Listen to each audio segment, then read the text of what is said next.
can start, Adewale. Good morning, everyone. I'm Adewale Oyeyemi from the University of Maiduguri, Nigeria. I'll be co-sharing this keynote session with Erica Inkson from the Auckland University of Technology, New Zealand. We would like to start by welcoming everyone at the audience to this live keynote session of the 2021 ISBIN-Power Xchange initiative. We encourage everyone to send their questions through the Q&A box you see at the bottom of your screen. The presenter will have the opportunity to answer all questions as much as possible at the end of a 35 to 40-minute presentation. At this moment, it is my pleasure to introduce Dr. Shifalika Goenka to deliver the first keynote session of the 2021 ISBIN-Power Xchange initiative. Dr. Goenka is a physician and a professor of public health at the Indian Institute of Public Health and Public Health Foundation of India. Professor Goenka has about 30 years of experience spanning careers in academic, administration, and public health practice across several settings in India. She has broad expertise in the area of health promotion, behavior modification, and chronic disease epidemiology. But her work primarily focuses on combating NCD and enhancing physical activity through multi-sectorial and multi-level approaches. Professor Goenka leads the physical activity program at the Center for Chronic Disease Control, a WHO collaborating center for surveillance, capacity building, and translational research in cardiometabolic diseases. She is therefore well prepared to share our rich experience with us on the topical subject of physical activity insecurity, which is the focus of today's keynote presentation. Please join me to welcome Professor Shifalika to deliver our keynote session. Professor Shifalika, the floor is yours, please. Okay. Thank you very much indeed. I'm truly privileged to be here. And before I start, I'd like to say thank you to ISBIN-Power, to the scientific committee and the leadership to choose this topic of physical activity and security, which is the most urgent topic which needs urgent attention. It's central to the problem, solving the problem of non-communicable diseases and obesity in the long run. What we will realize is the processes required to extinguish physical activity insecurity are common to the processes required to mitigate climate change, promote health equity and social justice in vision, action, and in practice. Give me a moment before I start sharing my slides.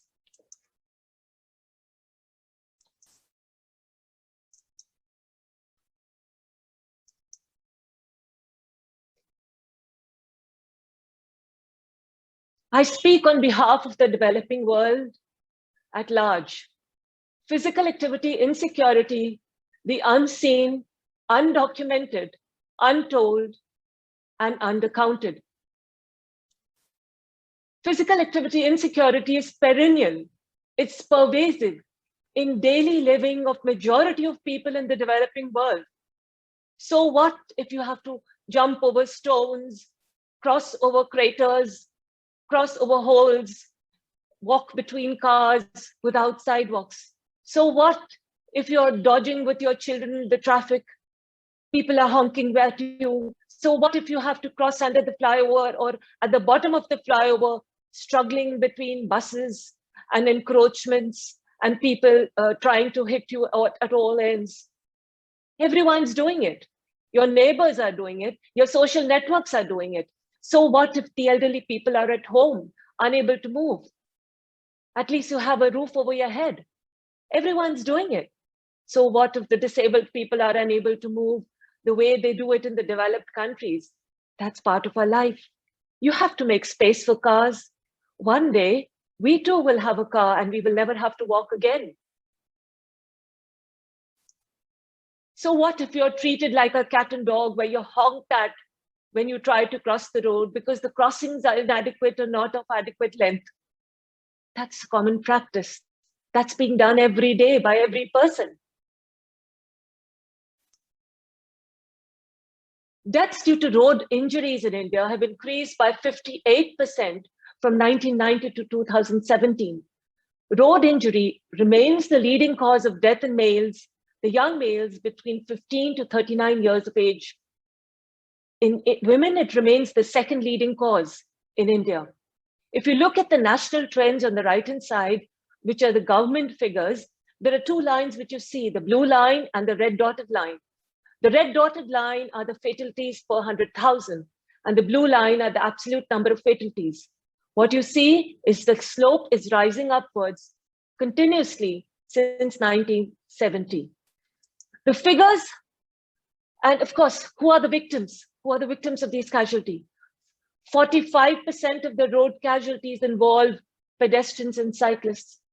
Another 1/3 are motorized two-wheelers.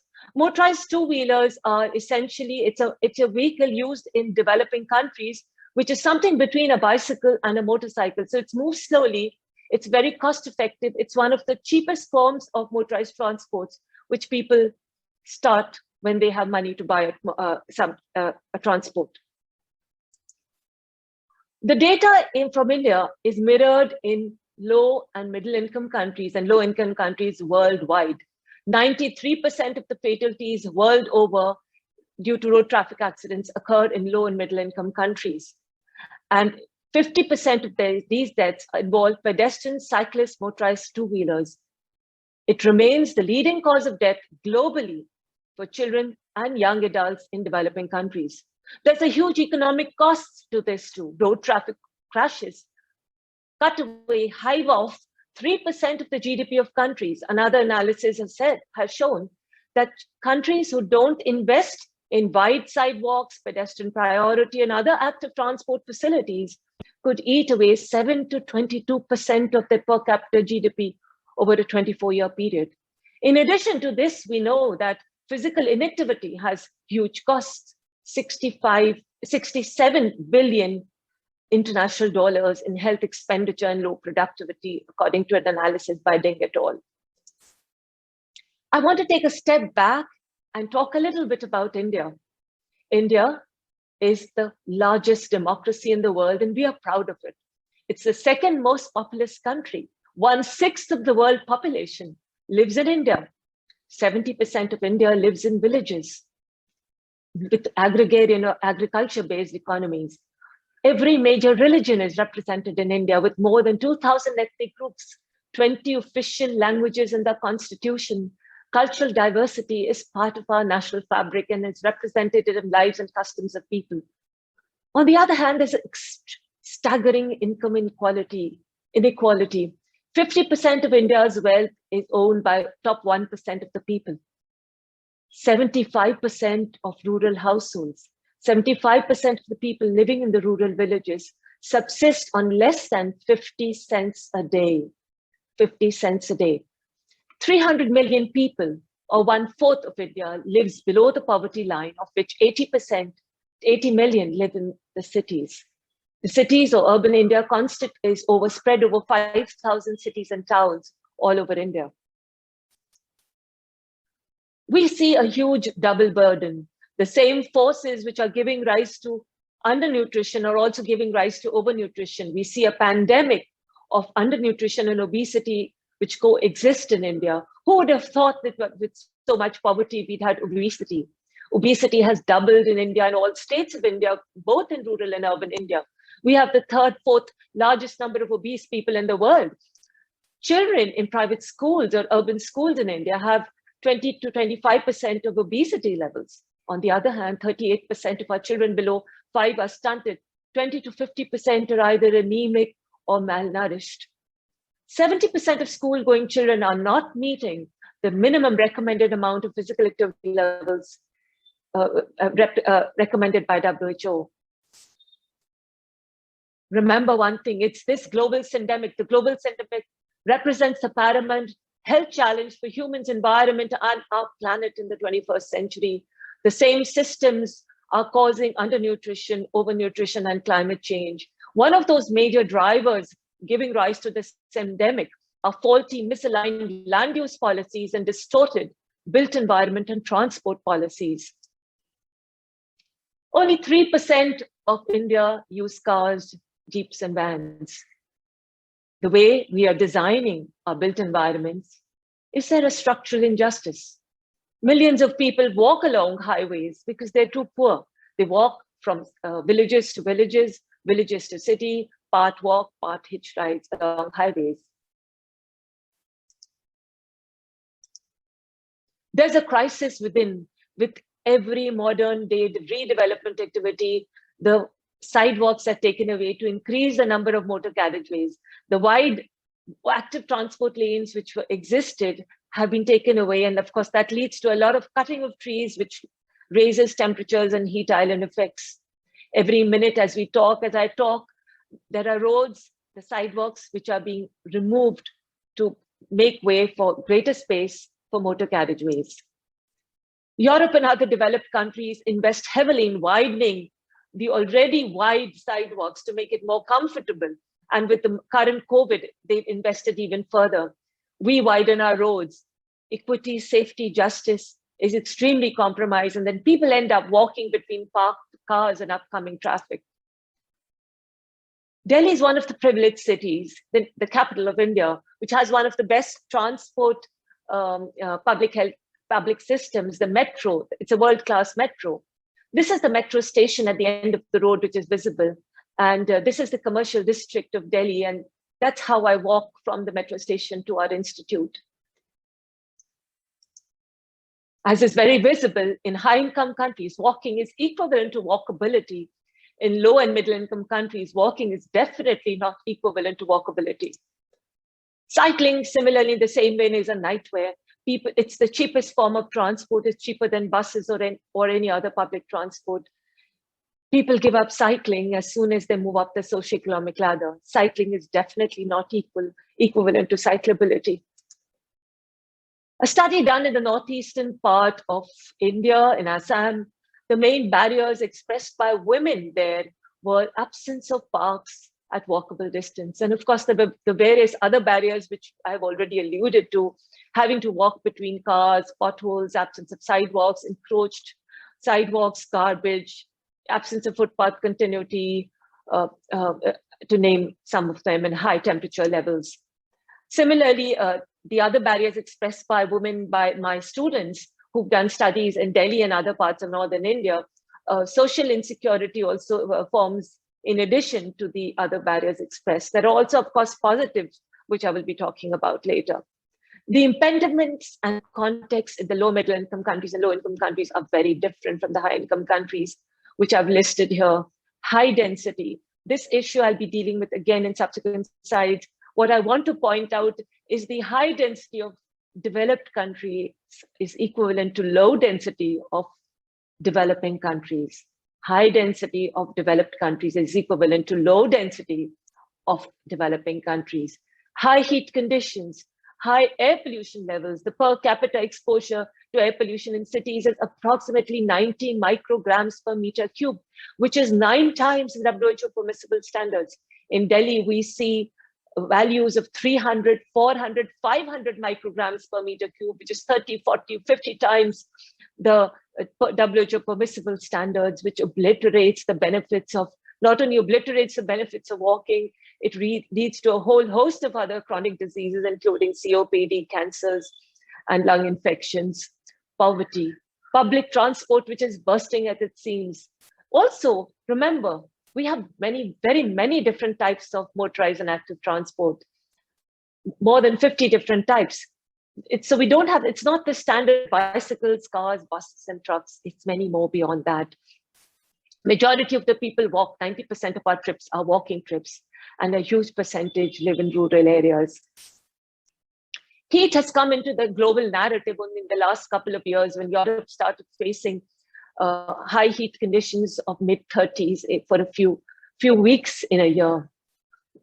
India and all the lower middle income countries and low income countries face high heat condition in spotty majority of the year round, year in and year out for decades, which has only been increasing in the last couple of years. There's a recent World Bank report, which is a sobering report, which talks of how high heat is going to have a major impact on the health, economics, and standards of living in Southeast Asia. On the right, if you see, is the heat island effects. The way where constructions are happening and urban developments are happening is leading to a further increase in heat, and where the heat island effects would be anywhere between 3 to 12 degrees Celsius.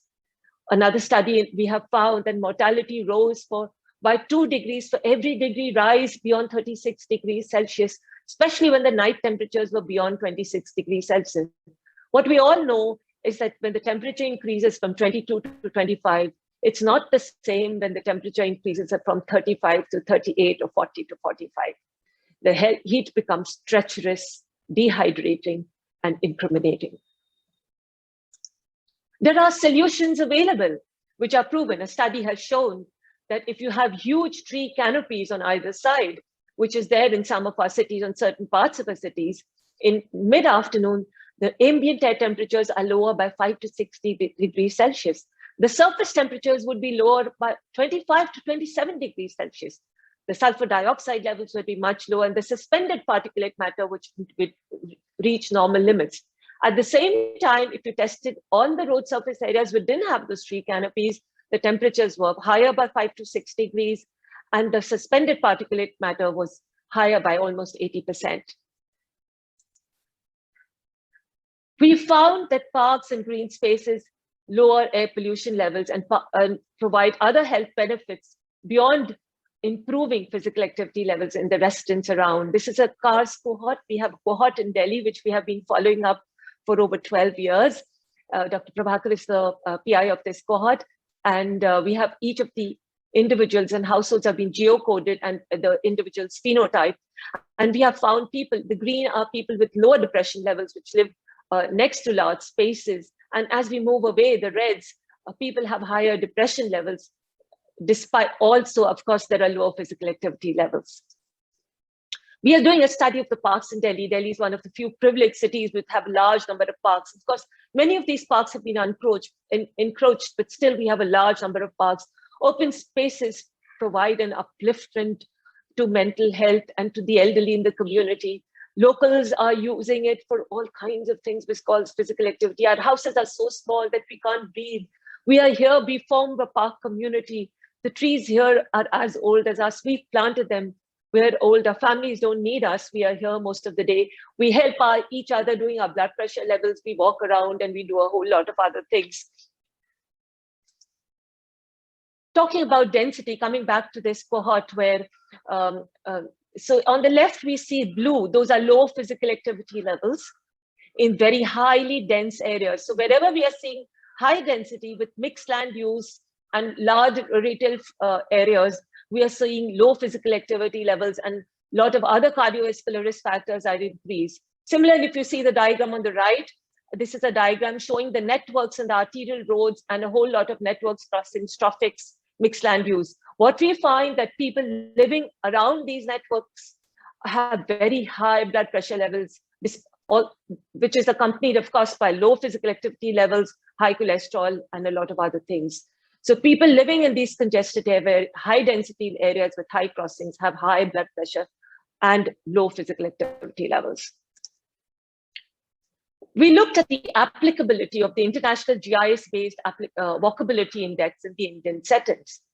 So as we know, there are three ways of assessing applicability: subjective classification, objective when you go and observe the walkability on those sidewalks, subjective when you take the feedback from people using those sidewalks, and GIS-based, which is the most commonly used international based classification because it's easy to use. You can upscale it as the population level and it's less labor intensive.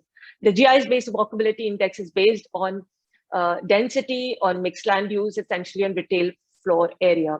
So you look at the orange triangles here, and the scores are converted into Z scores here. The positive scores is high walkability, and the negative score below the 0 is low walkability. So if you see the orange triangles, wherever there are positive scores, so 7 different neighborhoods were assessed in India in different parts of Delhi, in different parts of Delhi. And what was found is that areas which were highly walkable, according to GIS-based walkability index, was low walkable as per subjective classification and objective classification.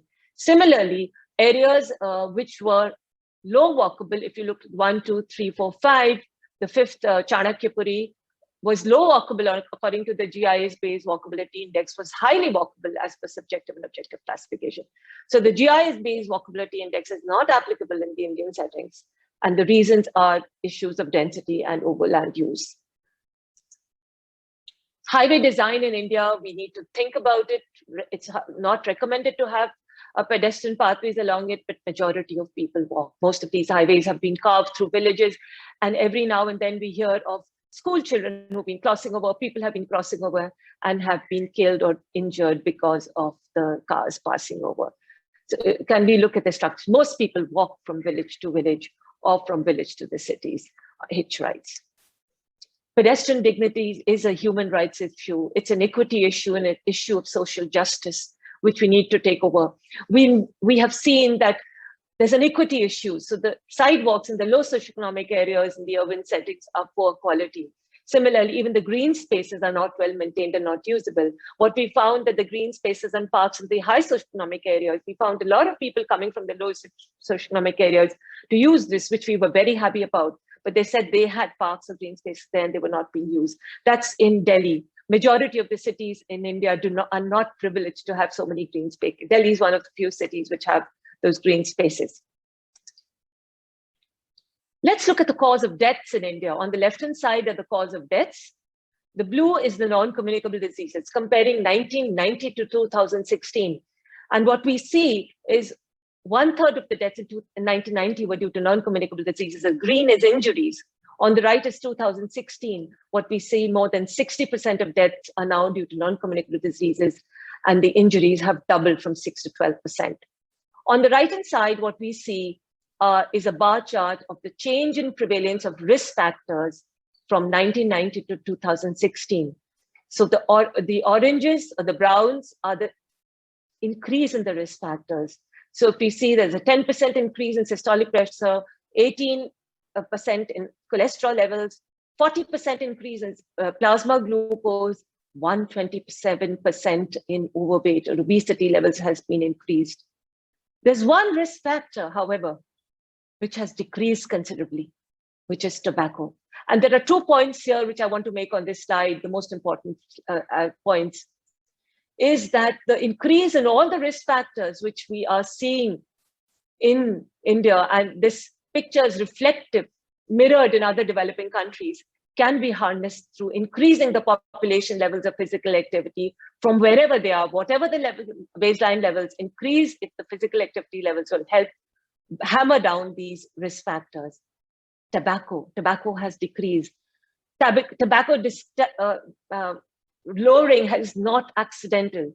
It's not accidental. Remember that. It has come because of strong laws, because of the global treaty. We couldn't have lowered tobacco without the global treaty. It would have only increased and increased much more than obesity levels. As we know, physical activity is the miracle drug. I don't want to go into the science behind it.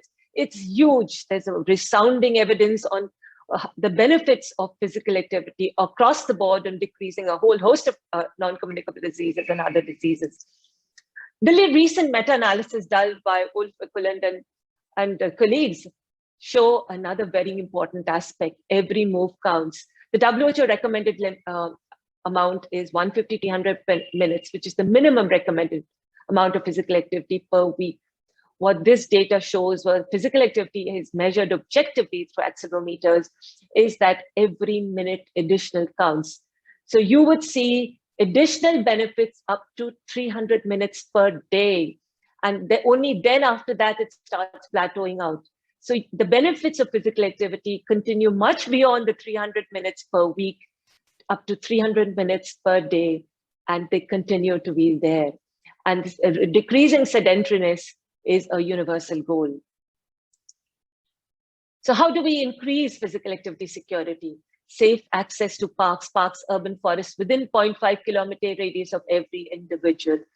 Staircases in buildings which need to be set off, staircases need to be comfortable, ventilated, and not the back ends and dingy and dark.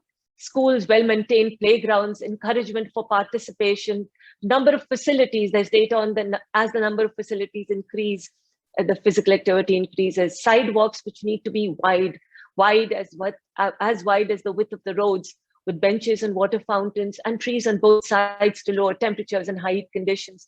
Active transport lanes, and as I will talk about how active transport lanes need to be wide to encompass the different types of active transport and not just wide. And we had it earlier. They've been deconstructed. Crossings, frequent crossings, which are safe to use, decreasing density, decongesting the highly unsustainable mixed land use, public transport, which is quality, capacity, and adequate network, social security, pollution control. Air pollution control is critical, as we discussed, otherwise it will hive off the benefits of physical activity, heat mitigation through trees and intelligent urban design. These are some of the issues which need to be secured. If we look at the world's population, which is 7.9 billion, the low middle income country and low middle country population is 6.4 billion. A rough estimate is 90% of these people experience physical activity insecurity every day, day in and day out. 5.8 billion people experience physical activity insecurity. We require a framework convention for physical activity and environment, an agreement, a development, a legally binding treaty, which lists out all the variables and items which are specific, including the items specific to low and middle income countries, which act as barriers to physical activity. Only then we will be able to move forward. Only then we will be able to target and harness and extinguish physical activity insecurity as we move forward. Tobacco reduction was not accidental. It came because of specific items in the Framework Convention of Tobacco Control. I was privileged to be part of this FCT movement in India under Dr. Srinath Reddy. And the taxation, the size of the health warnings on cigarettes, the taxation on tobacco with the various other ministries involved, the ban on advertising and sale of tobacco around schools, the health education, the great impetus and funding which gave on education and the harmful effects of tobacco, the controls of tobacco use and shifting farmers to alternative crops, the Department of Agriculture, making tobacco use socially undesirable. This was not an accident. This came through a strong framework convention, which lists out these various items. We need such a convention. If we have to make transport is health, within cities, width of the payments have to be changed. If the heat mitigation has to be advanced in an environmentally sustained manner, if we have to provide clean air to people in the developing countries, large parks which need to be part of the global land use policies within 0.5 kilometer radius of every individual, staircases, building construction, public transport quality capacity network, schools infrastructure implementation, this in the entire gamut of sectors are involved: water fountains, benches, and on comfortable sidewalks, education and on the benefits in the school curriculum and otherwise. All these are critical issues to be addressed, and they need that framework convention. The indicators need to be reflective, the items which are reflective of the impediments in the low and middle income countries.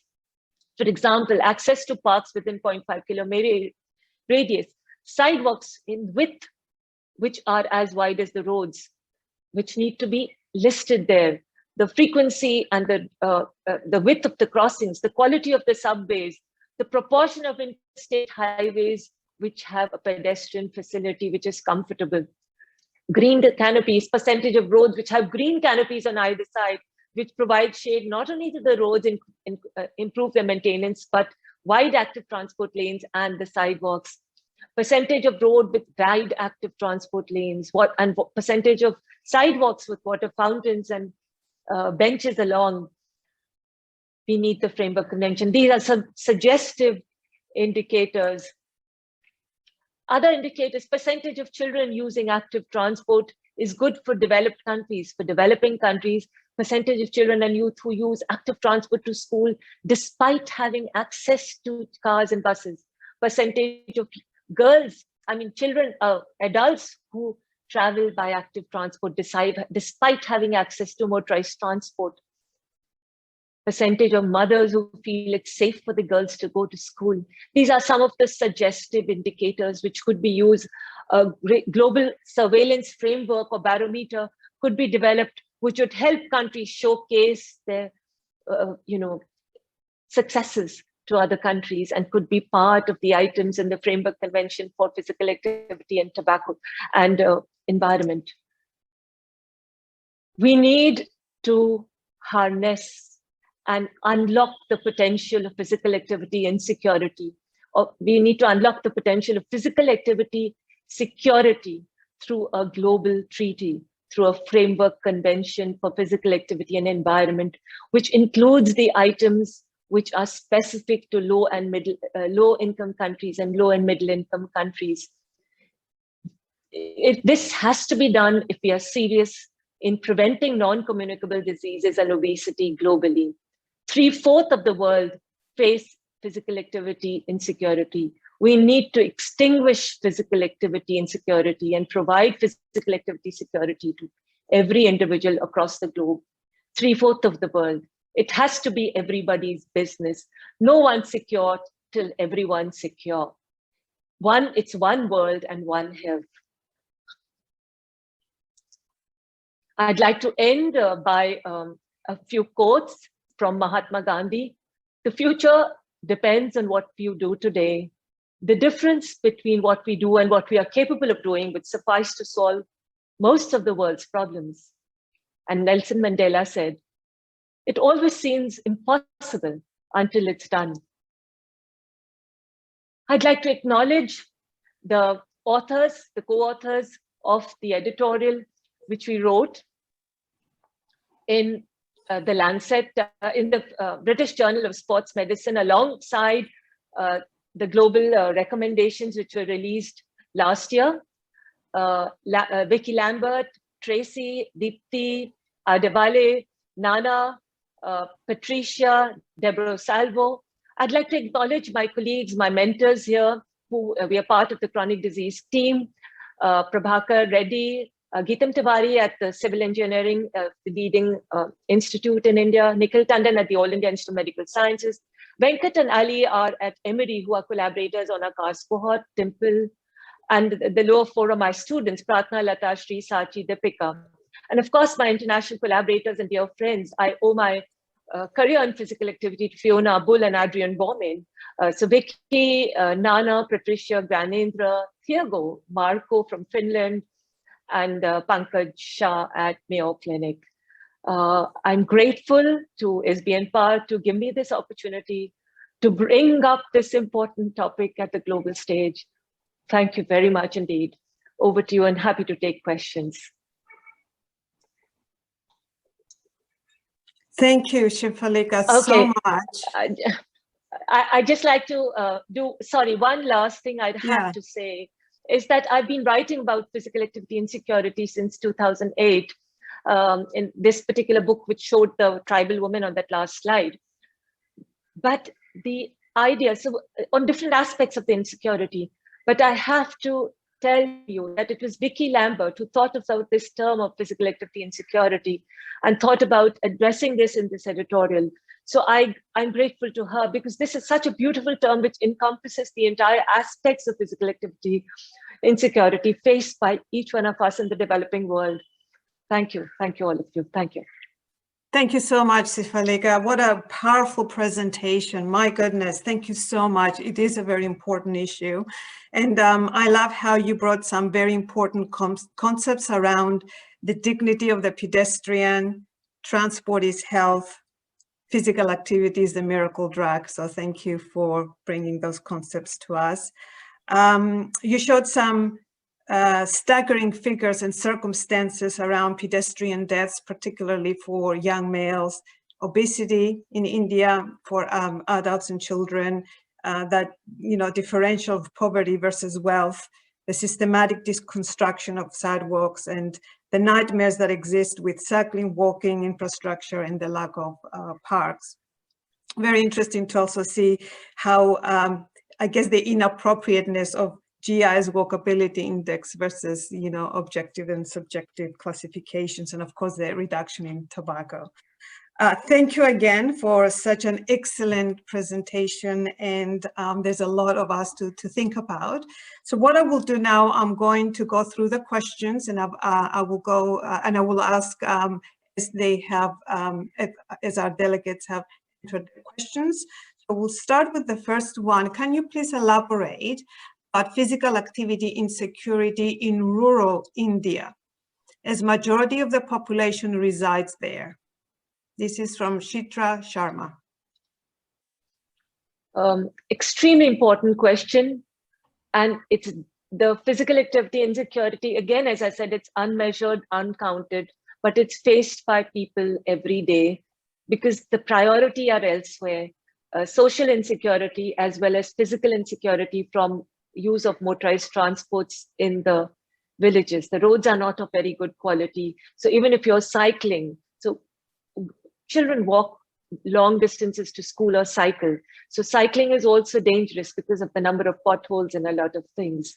So, and high heat conditions. So the insecurity remains in rural villages at an extreme level. And as I said, everyone's doing it because everyone's doing it. So no one's complaining about it. So you stop smelling the stink when you are in the bathroom. Thank you. That's a very valid question, Chitra. There's a question here from Nick Petronov. Have the benefits of the actions slide been modeled? Given the population size, they would surely be substantial. Fantastic presentation, by the way. So there was a slide there, the benefits of the action slide.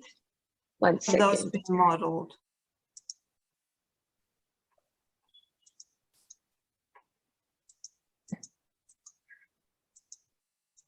This one? Is this the one?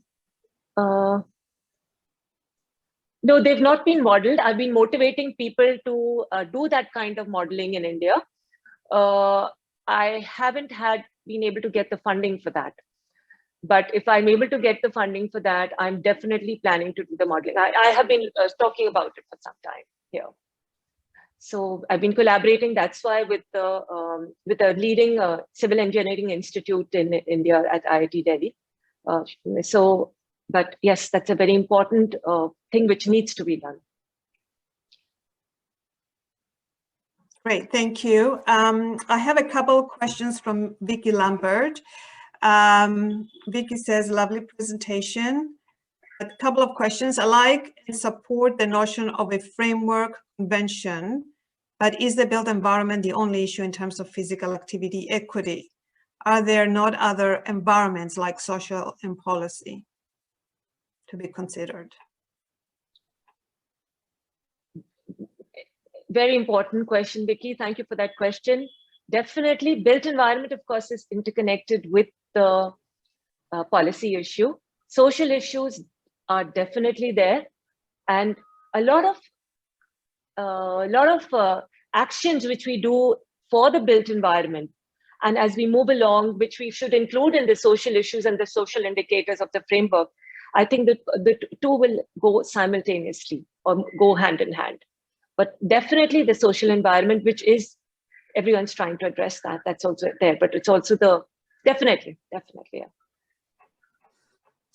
Important point. The second question from Vicky, she says, also like HFIAS for food security, how do we measure physical activity insecurity for policymakers, particularly if walkability perceived is not adequate for LMICs or global South or urban poor?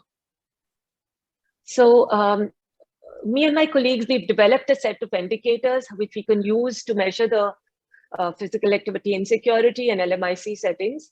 And some of these I've addressed in the last couple of slides in the presentation.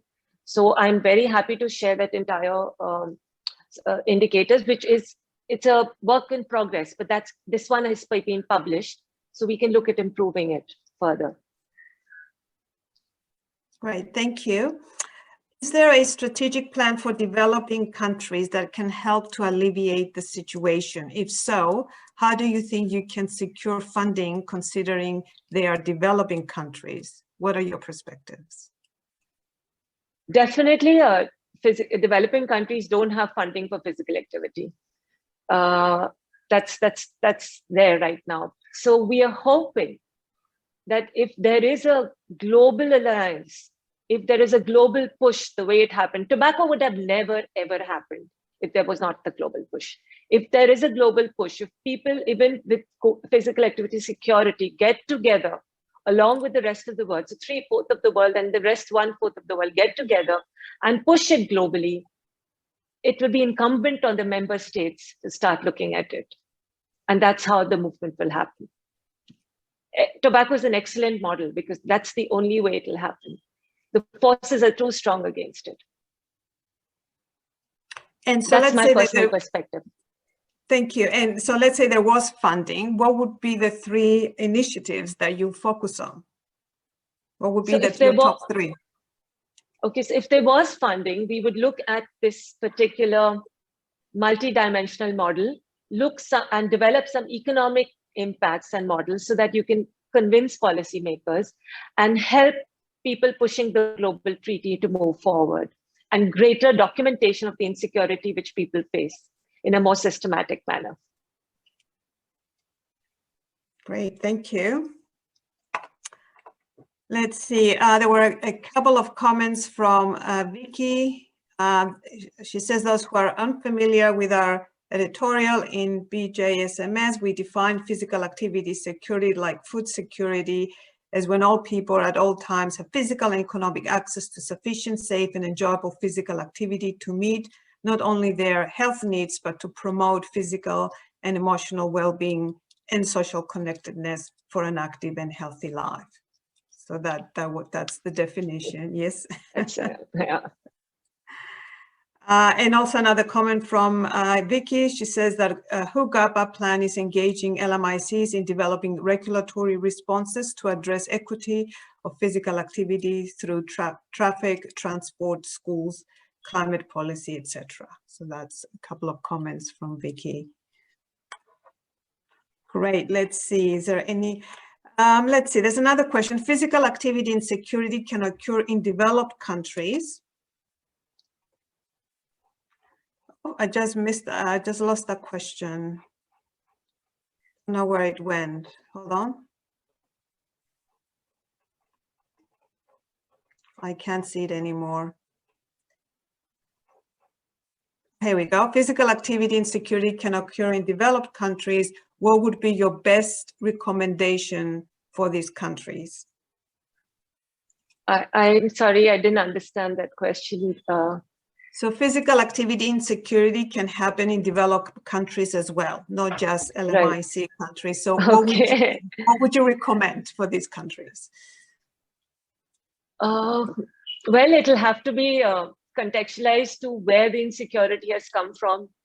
I'm targeting those specific items or variables.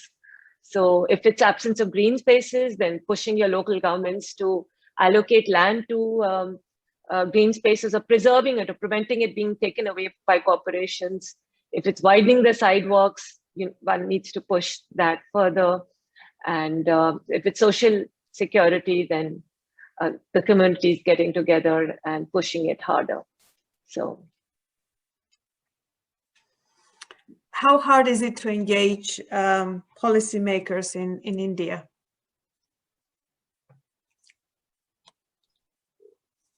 Challenging question. You don't have to answer it if you don't want to. So. Okay. Any other questions? I don't see any other questions here.